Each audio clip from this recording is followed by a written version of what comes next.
ازيك يا جدعان. ايه اللي يخليني اقول لك ان صفقه اس 21 الترا صفقه مثاليه جدا؟ وطبعا بالرغم ان اكيد لها عيوب، يعني حتى برغم العيوب مع انها بسيطه ما زالت صفقه جامده جدا واللي ما حدش بيتكلم عنها تقريبا. بص خليني ابسطها لك. من 3 سنين تقريبا كانوا افضل واحسن موبايلين هو سامسونج جالاكسي اس 21 الترا وايفون 12 برو ماكس. الموبايلين جامدين جدا، ويعتبر الفرق الاساسي ان ده اي او اس وده اندرويد. طبعا مع العلم ان مشكلتي مع الاندرويد عموما مش النظام نفسه، لان النظام نفسه جامد جدا. مشكلتي الاساسيه وهي مع المطورين.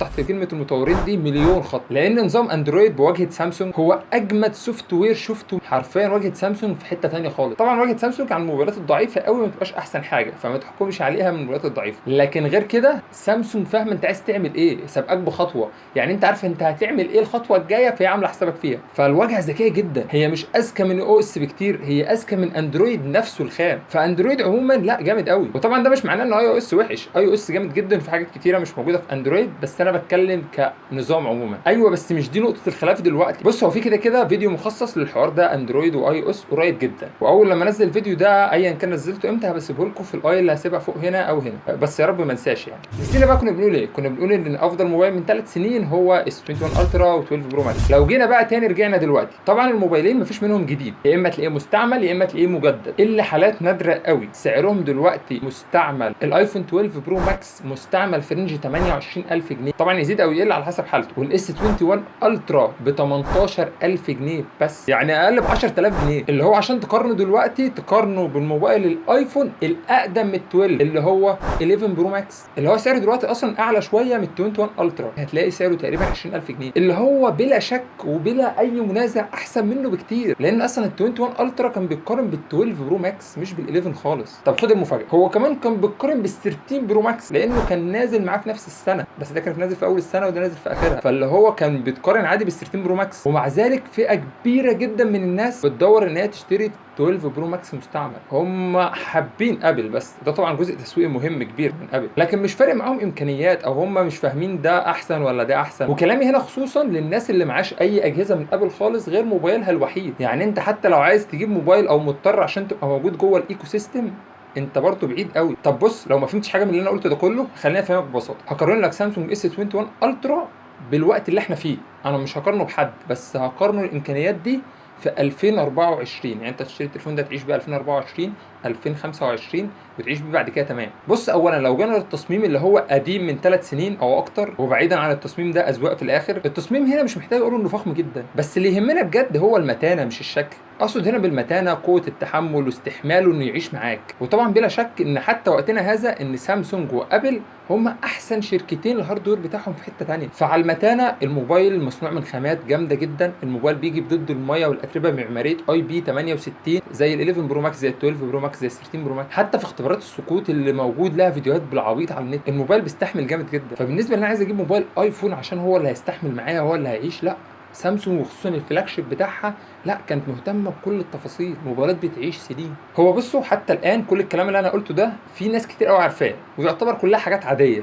خلينا نخش بقى في التفاصيل بتاعه المواصفات اللي تقدر تعيش بيها في الوقت الحالي. الشاشه مثلا شاشه 6 و8 انش اللي بتيجي بدايناميك اموليد 2 اكس وبدقه 3200 في 1440 بكثافه بكسلات 515 بكسل لكل انش، وطبعا بشاشه 120 هرتز. ده غير ان هو بيدعم اتش دي ار 10 بلس. ده غير الحاجه اللي مش هتلاقيها خالص، الموبايل هنا السطوع بتاعه بيوصل ل 1800 نتس اللي مش هتلاقي معاه اي مشاكل خالص تحت الشمس. بمعنى ان انت لو ماسك الموبايل وماشي في الشمس هتحس ان الموبايل واضح جدا. فالشاشه جامده جدا. بص بقى انت لو ما فهمتش كل الارقام اللي انا قلتها والحاجات دي بتدل على ايه ولا ايه، خلينا اقارنه لك بال 12 برو ماكس اللي هو سعره اعلى من 21 الترا ب 10000 جنيه عشان تفهم الفرق. طبعا شاشه 12 برو ماكس جامده جدا ومش هتحس بالفرق قوي في التصفح الحاجات العاديه، بس عندك شاشه ال 12 برو ماكس اللي هي يعتبر قد ال 21 الترا، كثافه البكسلات فيها اقل بكتير. بتيجي كثافه البكسلات هنا 458 بكسل لكل انش. والحاجه اللي بتفوق بجداره السامسونج هو السطوع، لان في 12 برو ماكس السطوع بيوصل اخره لحد 1200 نتس. فانت عندك جوده افضل، كثافه بكسلات اعلى، سطوع اعلى، وكمان شاشه بتردد 120 هرتز. وملحوظه هنا برضو للعلم ان الاس 21 الترا بيدعم القلم، لان ده كان اول موبايل من سامسونج غير النوت بيدعم القلم عادي، يعني تقدر تستعمله زي النوت يعني، بس طبعا مش زي مزايا النوت عادي، يعني مش نفس الاوبشن بتاعت النوت. نيجي لتاني حاجه بقى وهي نقطه الجدل الاكبر،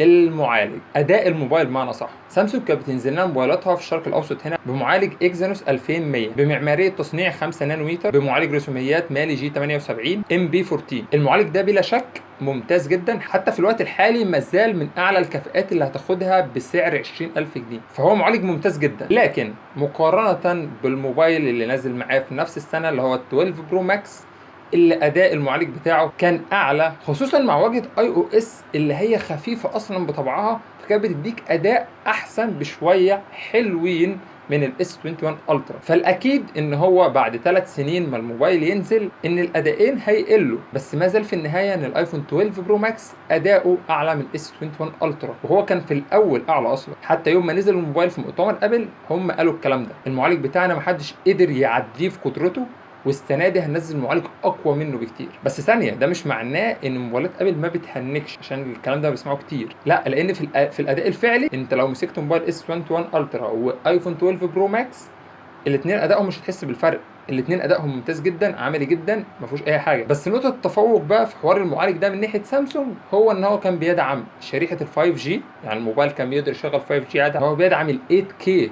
انت متخيل يعني ايه 8K؟ صحيح اداء ال 8K مش هيكون بالطفره وبالتطور الجامد جدا اللي هو في حاليا مثلا في ال 4K، في التصوير بتاعه جامد جدا، بس لولا المعالج بتاع سامسونج ما كانش الموبايل هيدعمها. لكن على العكس من ابل، المعالج بتاعها ما بيدعمش تصوير ب 8K ولا تقنيه ال 5G. نيجي بقى لنقطه الواجهه، وطبعا اللي بيساعد على الكلام ده كله الواجهه، يعني اللي بيساعد انه يديك اداء احسن واجهه الموبايل اندرويد او اي او اس. طبعا المعروف عن اي او اس ان هي اخف بكتير، وعن اندرويد ان هي مليانه حاجات كتيره جدا محتاجه موبايل يكون اداؤه عالي قوي عشان يقدر يشغلها بكفاءه. فبالنسبه لواجهه سامسونج اذكى مما تتخيل. بالنسبه لواجهه ابل حلاوتها في بساطتها، بمعنى ان هم لما ابتدوا يزودوا حاجات ملهاش لازمه زي اللي حصلت في الايفون 14 برو ماكس، هي حاجات مهمه، بس لما ابتدوا يكلكعوا في النظام يحطوا حاجات كتيره، الناس ما حبتش الكلام ده، حاسس ان الموبايل بدا يهنج ويعمل حاجات غريبه ويروح في حتت تانية. بيتهيألي كلكم عارفين الكلام ده، ولو مش عارف خش يعمل سيرش وهتعرف كل الكلام ده. لكن بقى النقطه المهمه قوي هي نقطه التحديثات. بص، خليني اقول لك ان سامسونج من افضل الشركات اللي بتعمل تحديثات سوفت وير للنظام بتاعها، وكمان هي اكتر شركه بتديك تحديثات زيها زي جوجل. يعني اغلب الشركات التانية يوم ما بتحدث لك النظام بتاعك بيبقى تحديث لمده سنه واحده،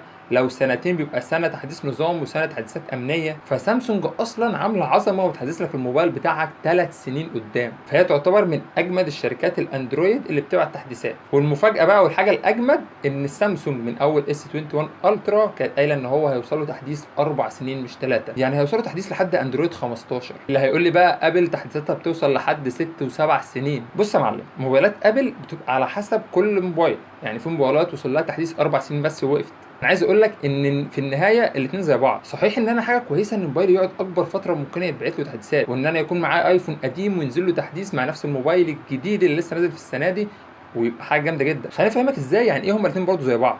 يعني ازاي ده بيتبعت له 3 سنين وده بيتبعت له 7 سنين وهما الاثنين زي بعض؟ بمعنى ان ابل بتبعت تحديثاتها لمده 6 سنين، بس بعد ال6 سنين الدعم بيقف، التطبيقات بتبدا تقف، كل حاجه في النظام بتبتدي تنهار. على عكس من اندرويد في شركات بتبعت تحديثاتها سنه واحده او سنتين او 3، بس الموبايل بيقعد 10 سنين قدام، التطبيقات كلها مدعومه عادي وكل حاجه شغاله زي الفل. طبعا هنا انا ما بقولش ان الاحسن ان ما يتبعتليش تحديثات، يعني طبعا الاحسن ان يتبعت لي تحديثات اول باول وموبايلي يتحدث مع احدث موبايلات وكل حاجه. الحاجات الحلوه قوي في الاس 21 الترا او في موبايلات سامسونج عموما انك ما تعرفش تعمل اي حاجه في الموبايل غير لما تكتب الباسورد نفسه، ما تعرفش تقفل الموبايل، ما تعرفش تعمل وضع طيران، ما تعرفش تعمل حاجات كتير غير لما تكتب الباسورد اللي هي مش موجوده في ابل. انا ممكن اخد الموبايل من اي حد اقفله وخلاص. صحيح في نظام تتبع وفي انظمه جامده جدا من اول ايفون 11، بس هو الفكره ان هو الموضوع مش متكامل شويه، اللي هو السوفت وير مش اجمد حاجه. يعني طبعا في نظام تتبع في جوجل وفي الكلام ده، الفكره ان جوجل اسهل الاختراق بالنسبه للايفون، ان هي فكره ان انا صعوبه ان اقدر افك الاي كلاود من عليه،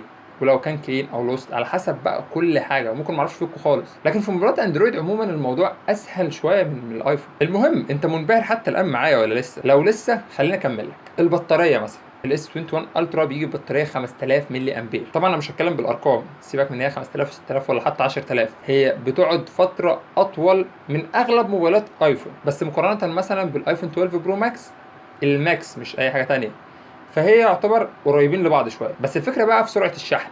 عندنا الشاحن في الاس 21 الترا بيجي ب 25 واط، انا مش عارف هم قللوه ليه. يعني الاس 20 الترا كان ب 45 واط ورجعوا زودوه في الاس 22 الترا ل 45 واط تاني، مش عارف ليه في الاس 21 خلوها 25، بس ما زال اسرع من ال 12 برو ماكس او ال 11 برو ماكس. حتى الشحن اللاسلكي اللي بيجي في الموبايل ده بيجي ب 15 واط، اسرع من الايفون اللي بيجي 7.5 تقريبا. والنقطه الاجمد اللي مش موجوده في موبايلات ايفون اصلا الشحن العكسي، انك تقدر تشحن موبايلين على بعض بالعكس، موبايل يشحن التاني. وللحق ان مش كل موبايلات ايفون بطاريتها وحشه، موبايل زي الايفون 11 برو وال 11 برو ماكس كانوا من افضل البطاريات اللي جت في تاريخ ابل تقريبا. وجا بعدها 12 برو ماكس، طبعا سلسله 12 كلها بطارياتها عيانه.